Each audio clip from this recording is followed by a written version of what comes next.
अपना पेपर है अधिगम के लिए आकलन। इस आकलन में आप लोगों ने अपना टॉपिक चल रहा था बुद्धि। इससे पहले आपने बुद्धि की परिभाषा, बुद्धि की व्यापक परिभाषाएं और उसके बाद आपने बुद्धि की विशेषताओं का अध्ययन किया। तो हमने बताया था इन तीनों चीज़ों में बुद्धि की परिभाषा कि बुद्धि क्या होती है, तो बुद्धि के बाद आया था तो बुद्धि की परिभाषाएं, बुद्धि के बाद आती थी बुद्धि की विशेषताएं। अब नया टॉपिक हमने बताया था कि बुद्धि के प्रकार और उसको बुद्धि को निर्धारित करने वाले कारक। ये नए 2 पॉइंट लिखवाए थे आपको हमने। कौन कौन से थे? तो बुद्धि के प्रकार और बुद्धि को निर्धारित करने वाले कारक। अब आता है पहला पॉइंट, लिखें आप बुद्धि के प्रकार। बुद्धि के प्रकार निम्नलिखित हैं। मनोवैज्ञानिक डायक के अनुसार बुद्धि के 3 प्रकार होते हैं। कितने प्रकार होते हैं? 3 प्रकार। नंबर 1 सामाजिक बुद्धि, नंबर 1 कौन सा? सामाजिक बुद्धि। नंबर 2 मूर्त बुद्धि। नंबर 3 अमूर्त बुद्धि।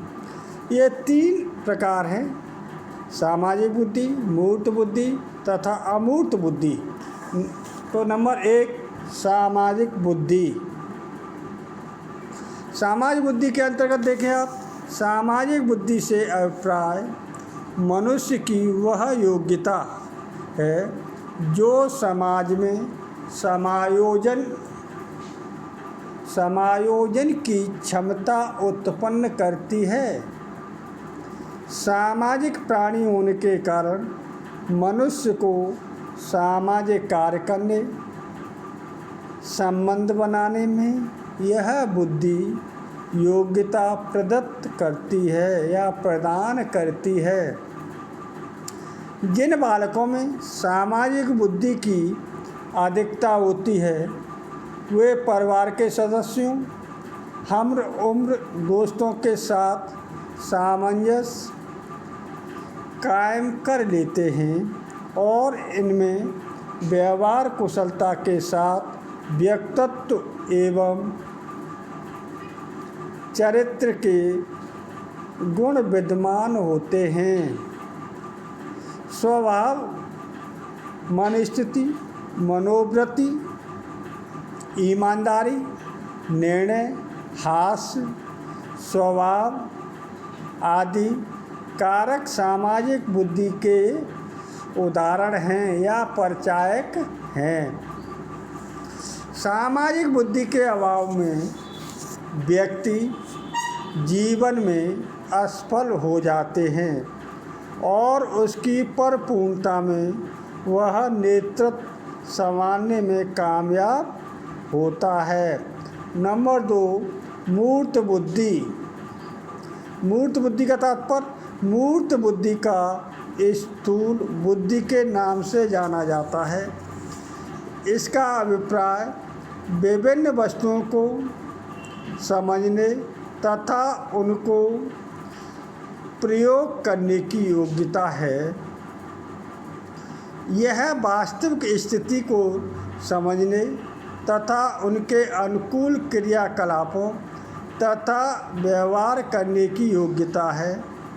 दैनिक क्रियाकलापों में विभिन्न प्रकार के उपकरणों, मशीनों के प्रयोग में मूर्त बुद्धि की आवश्यकता होती है। मूर्त बुद्धि प्राप्त व्यक्ति भौतिकवादी, व्यापारी एवं मूर्त समस्याओं के शीघ्र समापन या समाधान कर लेने वाले होते हैं। नंबर 3 अमूर्त बुद्धि। 2 बुद्धि पढ़ी सामाजिक में, आपने देखा सामाजिक में स्वभाव, वनस्थिति, मनोवृत्ति, ईमानदारी, निर्णय, हास, स्वभाव, ये सामाजिक बुद्धि के क्या थे? मुख्य रूप से उदाहरण थे। और मूर्त बुद्धि में आपने देखा भौतिकवादी, व्यापारी एवं मूर्त समस्याओं का शीघ्र समाधान कर लेने वाली बुद्धि होती है। नंबर 3, अमूर्त बुद्धि। अमूर्त बुद्धि में अमूर्त बुद्धि का तात्पर्य शाब्दिक तथा गणितीय संकेतों को समझने व प्रयोग करने की योग्यता है। ज्ञानोपार्जन के प्रति रुचि, रुझान, पढ़ने लिखने तथा तार्किक चिंतन में अमूर्त बुद्धि की आवश्यकता पड़ती है। अमूर्त बुद्धि प्रमुख रूप से दर्शन एवं तर्कशास्त्र के विषयों को समझने, गणित, विज्ञान के सूत्रों व समीकरणों, साहित्य रचनाओं को सौंदर्यानुभूति में परिलक्षित होती है। अमूर्त बुद्धि प्राप्त व्यक्ति साहित्यकार, कवि, वैज्ञानिक, कलाकार, चिंतक, चित्रकार, डॉक्टर, शिक्षक तथा दार्शनिक बनते हैं। ये बुद्धि के 3 प्रकार थे। तीनों प्रकार में बुद्धि के आपने भिन्न भिन्न प्रकार के लक्षण पाए गए। तीनों प्रकार में नंबर 1 था सामाजिक बुद्धि। सामाजिक बुद्धि में क्या था? स्वभाव, मनस्थिति, मनोवृत्ति, ईमानदारी, निर्णय, हास और स्वभाव आदि सामाजिक बुद्धि के उदाहरण थे। इसी प्रकार मूर्त बुद्धि में क्या था? मूर्त बुद्धि के अंतर्गत भौतिकवादी, व्यापारी एवं मूर्त समस्याओं का शीघ्र समाधान कर लेने वाले होते हैं। नंबर 3 थी अमूर्त बुद्धि। अमूर्त बुद्धि में आपने देखा साहित्यकार, कवि, वैज्ञानिक, कलाकार, चित्रकार, डॉक्टर, शिक्षक तथा दार्शनिक बनते हैं। ये तीनों प्रकार के आप लोगों ने एग्जाम्पल देखे प्रकार। अब आता है बुद्धि को निर्धारित करने वाले कारक। अब कौन सा नेक्स्ट पॉइंट था? बुद्धि को निर्धारित करने वाले कारक। लेकिन इसके अंतर्गत बुद्धि एक जन्मजात योग्यता है अथवा अर्जित योग्यता है। यह एक महत्वपूर्ण प्रश्न है। मनोवैज्ञानिक इस बात पर एक मत नहीं हो पाए कि बुद्धि को निर्धारित करने वाला मुख्य कारक वंशानुक्रम है या वातावरण। बुद्धि वंशानुक्रम से निर्धारित होती है वातावरण से। इस प्रश्न के संबंध में सदैव ही 2 मत रहे हैं। एक मत के अनुयायी मनोवैज्ञानिकों का कहना है कि बुद्धि मुख्य रूप से वंशानुक्रम से निर्धारित होती है। दूसरे पॉइंट है कि वातावरण की इसमें गौण भूमिका रहती है। इसके विपरीत दूसरे मत के अनुयायियों का मानना है कि बुद्धि का निर्धारण मुख्य रूप से वातावरण के द्वारा होता है तथा वंशानुक्रम का इसमें कोई विशेष महत्व नहीं है। बुद्धि के संबंध में इस प्रकार के मतभेदों का मनोविज्ञान में प्रकृति पोषण विवाद भी कहा जाता है। नंबर 1 वंशानुक्रम व्यक्तिगत भिन्नता के कारकों को ज्ञात करने के लिए वैज्ञानिक अध्ययन 19वीं शताब्दी के उत्तरार्ध में ही प्रारंभ हो गया। ब्रिटिश के वैज्ञानिक गाल्टन ने अनेक महान व्यक्तियों के पारिवारिक इतिहास का अध्ययन किया तथा पाया उनमें से अनेक व्यक्ति परस्पर संबंधित थे। इस परिणाम के आधार पर उसने कहा उच्च कोटि की बुद्धि में प्राय कुछ विशिष्ट कुलों में ही दृष्टिगोचर होती है। तब उन्होंने व्यक्तिगत भिन्नताओं की वंशानुक्रमी प्रकृति की मान्यता का प्रतिपादन किया।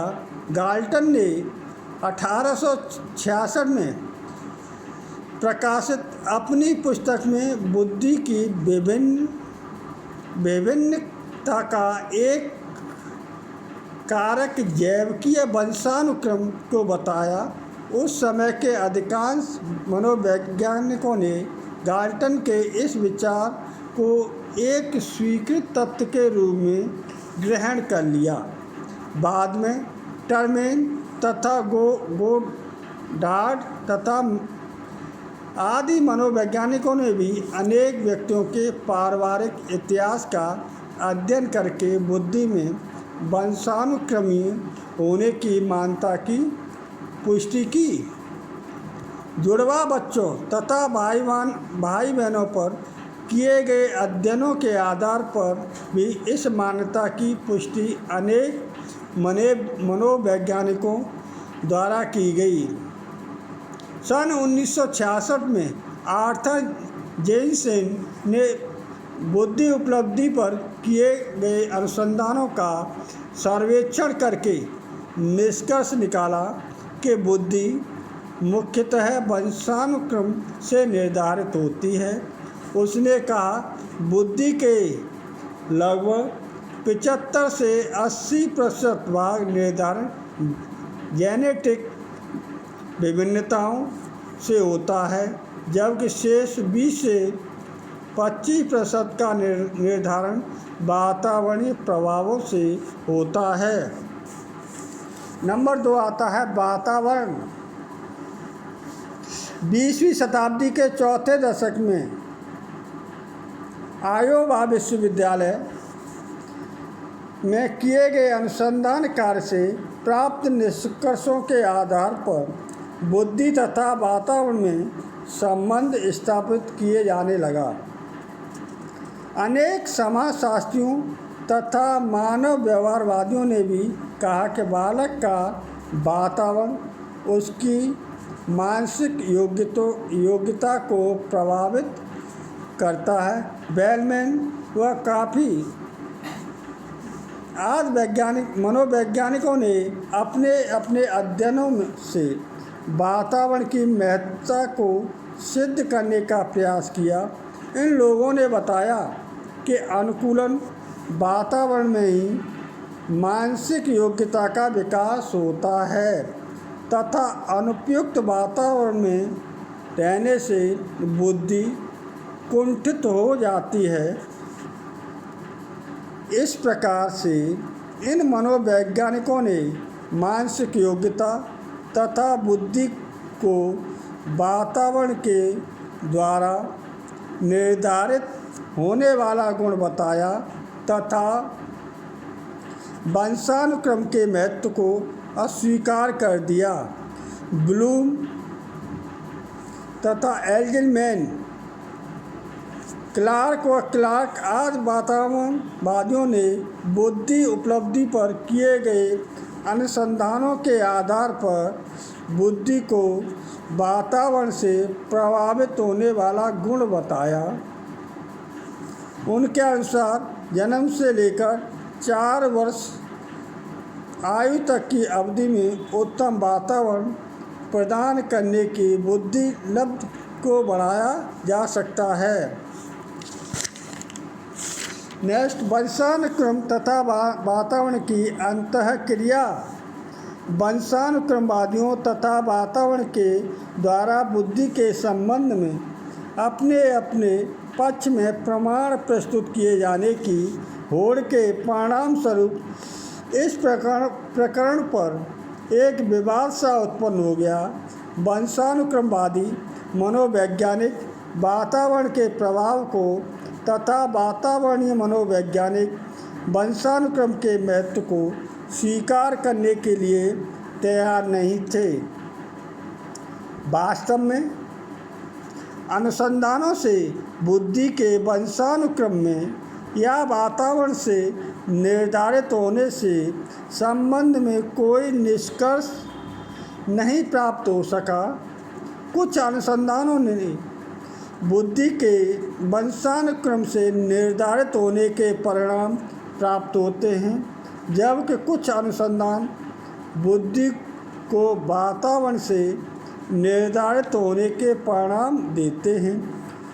बुद्धि उपलब्धि परीक्षणों के निर्माण में संलग्न अधिकांश मनोवैज्ञानिकों ने बुद्धि को जन्मजात स्वीकार किया, जबकि अधिगम सिद्धांतों के प्रतिपादन में लगे अधिकांश मनोवैज्ञानिकों ने बुद्धि के वातावरण से प्रभावित होने की धारणा को स्वीकार किया।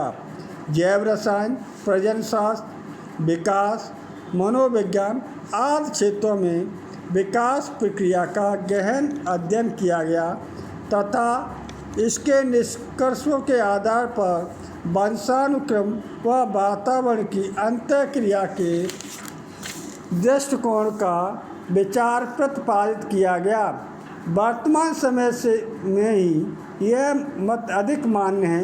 इस मत के अनुसार वंशानुक्रम तथा वातावरण दोनों ही समान रूप से महत्वपूर्ण एवं आवश्यक हैं।